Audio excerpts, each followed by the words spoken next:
很多朋友在家炒粉条的时候，不是粘锅就是成坨。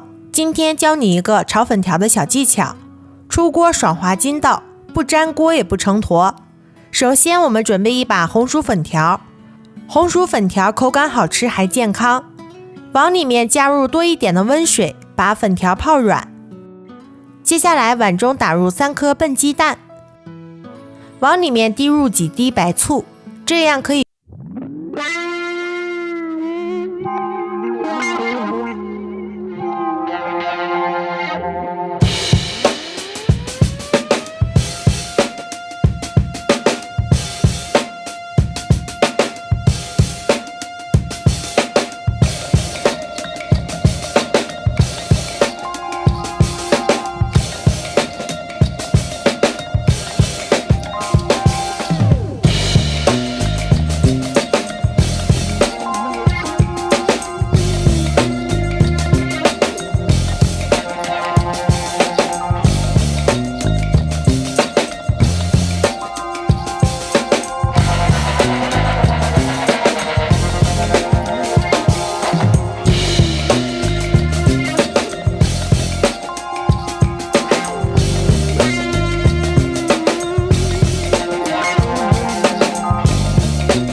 再次加入适量的食用油，把葱姜蒜末放入锅中炒香。